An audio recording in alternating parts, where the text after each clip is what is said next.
नमस्कार, मी राणी आजच्या एका नवीन व्हिडिओमध्ये तुमचं अगदी मनापासून स्वागत करते. आय होप आजचा दिवस आणि येणारे सगळेच दिवस तुम्हाला अगदी छान जावेत ही स्वामी महाराजांकडे प्रार्थना. तर गुड मॉर्निंग सगळ्यांना. मॉर्निंगची सुरुवात झालेली आहे. सकाळीच सगळी कामावरून वगैरे ब्रेकफास्ट वगैरे झाला आहे, पण आता दुसरी कामं राहिलीत. अजून बरंच काही काय आहे. तर मग आता मायराचं चाललं होते काही माझ्यासोबत थोडं खेळ, ड्रॉइंग करू आपण म्हणून मग थोडी बसली आहे. म्हटलं आता व्हिडिओ स्टार्ट करते आहे. तसं तर मी सकाळी स्टार्ट केलं आहे, म्हणजे जेव्हा ब्रेकफास्ट बनवत होते तेव्हा शूट केलं आहे. आणि आता मायराला आंघोळ वगैरे घातली आणि आता तिचं म्हणणं आहे की आता थोडं माझ्यासोबत खेळ, म्हणून आता तिच्यासोबत थोडी खेळते आहे. त्यानंतर मग मला अजून बरीच कामं आहेत, क्लिनिंग वगैरे. मग ते झाल्याच्यानंतर पुन्हा दुपारचा स्वयंपाक करायचा आहे. असंच कनेक्ट राहा, तुमच्याशी जे काही होते ते शेअर करतेच. आणि ही मायरा नुसता पसारा करते, हो ना बाबू? काय करतीये ए बबडी? सर्दी झाली ना आम्हाला, हो ना? सर्दी झाली ना बाबूला? आईस्क्रीम खाते का? अजून खाते? आता खाणार का आईस्क्रीम? नाही ना. आईस्क्रीम नाही खायची. आईस्क्रीमनी सर्दी झाली की नाही? आता नाही ना खाणार? ओके. काहीच नाही खायचं. नाही खायची टॅबलेट पण. कॅडबरी पण नाही खायची. स्ट्रॉबेरी पण नाही खायची. ओके. बुक ड्रॉइंग करते. ओके, करा. आई काम करणार आहे, तू एकटीच करा पिलू. मग आता हे असं आहे की आई माझ्यासोबत कर. कालपासून तिने तेच धरलंय. स्वतः करत होती, पण आता असं नाही, आई तू पण माझ्यासोबत कर. सगळं खाली कशाला टाकते?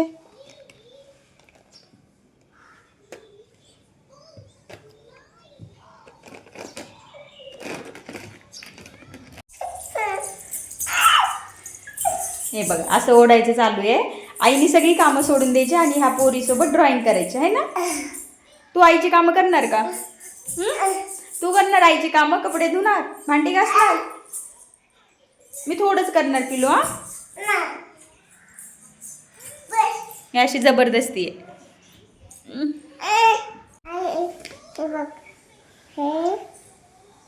आणि नुसतं पेजेस खराब करायचं. नुसतं एक राऊंड काढते, दुसऱ्या पेजवर एक राऊंड, अशा प्रकारे सगळी पुकीने खराब केली आहे ना. आई तू एका पेजवर कर आणि मी एका पेजवर करते. दे.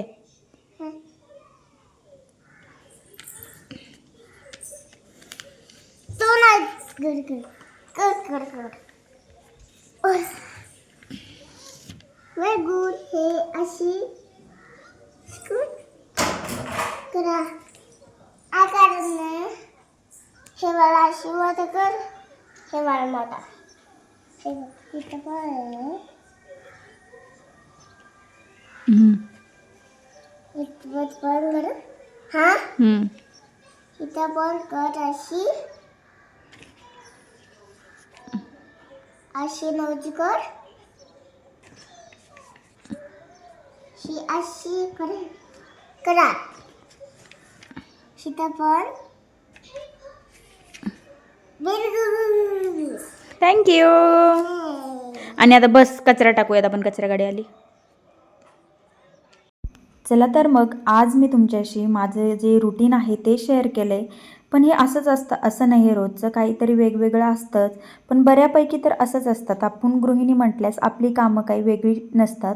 बऱ्यापैकी 30 तर असतातच. पण जे काय आहे ते शेअर केले मी तुमच्याशी. पण असं आपण म्हटलं ना की एकदा आपल्याला कोणती कामं करायची आणि कोणत्या वेळेला कोणत्या कामांना प्राधान्य दिलं पाहिजे, तर तशा प्रकारे जेव्हा आपण कामं करतो ना, तेव्हा आपला वेळही वाचतो आणि आपल्या कामाचं आपल्याला समाधानही मिळतं. ते कसं, तर जेव्हा आपण सगळं ठरवतो तेव्हा ते होतं. दररोजची कामं करताना पण आपण हेही लक्षात ठेवलं पाहिजे, आपल्या जगण्याचा पर्पज काय आहे, म्हणजे मेन उद्देश काय आहे. आपल्याला देवाने असं तर नाही पाठवलं, प्रत्येकालाच पाठवलं आहे, तर काहीतरी उद्देशानं किंवा हेतूनच पाठवलं आहे. असं काहीसं असलं तरी आपल्याला त्या पर्पजप्रमाणे वागायचं आहे किंवा आपल्याला ते जीवन जगायचं आहे. नथिंग इज इम्पॉसिबल म्हणजे हे सेंटेन्स जे आहे ना ते आपण काढून टाकायचं आपल्या लाईफमधून. आपण असं सेंटेन्स ठेवायचं आहे की सगळंच पॉसिबल आहे. आपण स्वतः केलं किंवा आपण त्या गोष्टी करण्यासाठी किती प्राधान्य देतो आहे हे जर आपलं ध्येय काय आहे हे जर आपण ठरवून ठेवलं तर सगळ्याच गोष्टी ह्या शक्य आहेत. आपला आनंद हा नेहमी छोट्या छोट्या गोष्टींत असावा. मी असं नाही म्हणत की तुम्ही मोठी स्वप्न बघू नका. अवश्य प्रत्येकाने स्वप्न ही मोठी बघितलीच पाहिजे आणि ते पूर्ण करण्यासाठी धडपडलंही पाहिजे. पण आपण जीवनाचा जगण्याचा आनंद हा काहीतरी आपला वेगळाच झालेला आहे. त्याची व्याख्या आपण बदलायची आहे. म्हणूनच आपण ठरवायचे की आपल्याला कोणत्या गोष्टीतून आनंद मिळतो किंवा आपण काय केल्यानंतर आपल्याला आनंद होतो. त्या गोष्टींसाठी आपण सतत चांगले प्रयत्न करतच राहायचे.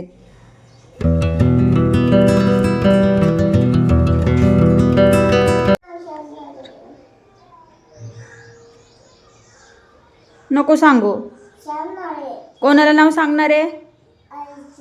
कोणाला कोणाला नाव सांगणार आहे? मग तो आगाऊपणा कशाला करते का? कोण आगाऊपणा करतं? ब्रश तोडते.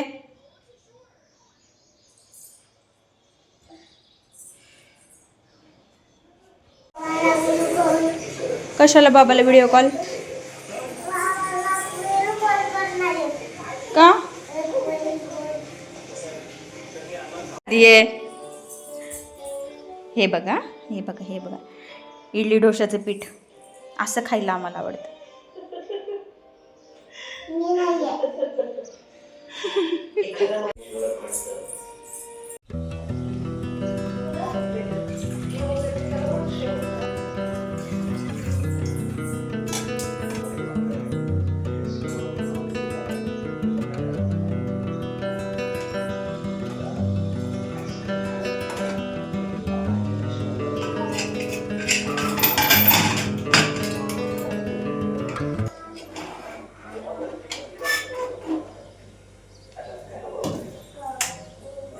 रात्री इथे मी हे लोणी काढून ठेवलं होतं आणि ते आता राहिले माझं हे असं तूप कळवायचं म्हटलं ते आता करते. तू काय बनवतोय? तू हा डाळ भात. काय पाहिजे मग? काय खटके देऊ? हा दे देऊ. ओके.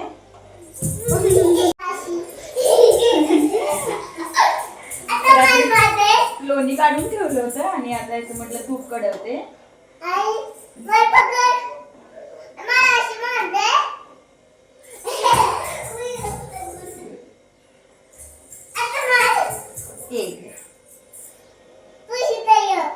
नो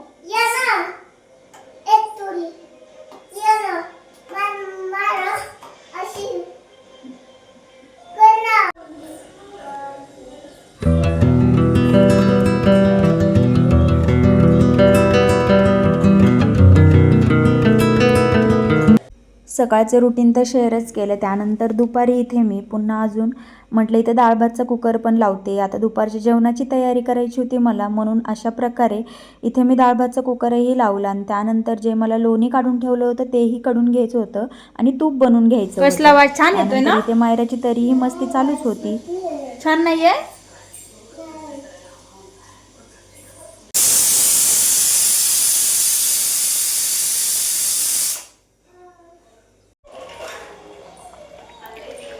इथे तूप पण काढून घेतले. मस्त आरोमा येतोय तुपाचा.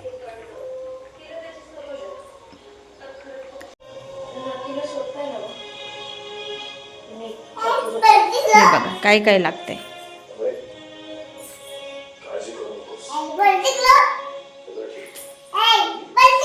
ए चुप. इथे पुन्हा दुपारचं किचन वगैरे आवरून घेतलं. सगळे किचन वगैरे साफ केल्याच्या नंतर जी मनाला शांती मिळते ना ती काही वेगळीच असते.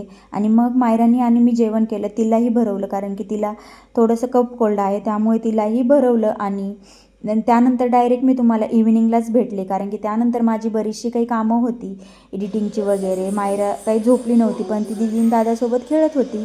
मग मी डायरेक्ट इव्हिनिंगला शूट केलं आणि मला गव्हाचं दळण करायचं होतं. म्हटलं करून घ्यावं, नाही तर पुन्हा तसंच राहून जातं मग उद्यावरती.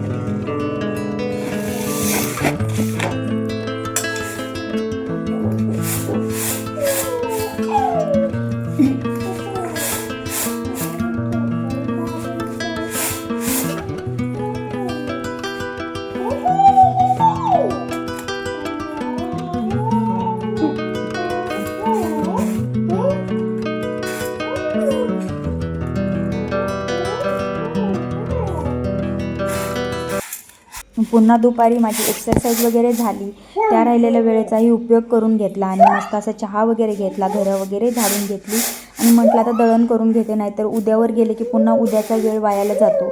म्हणून आत्ता वेळ होता तेवढ्या वेळात मी दळण करून घेतलं आणि मायराची इथे लुडबुड चालली असते. मी जेव्हा दळण करत असते तेव्हा ती देव घेते आणि त्या गव्हात ठेवायचं, काढायचं, हे तिचं अशा प्रकारे चालू असतं. चला, व्हिडिओ आवडला असेल लाईक, शेअर आणि सबस्क्राईब करा. बाय.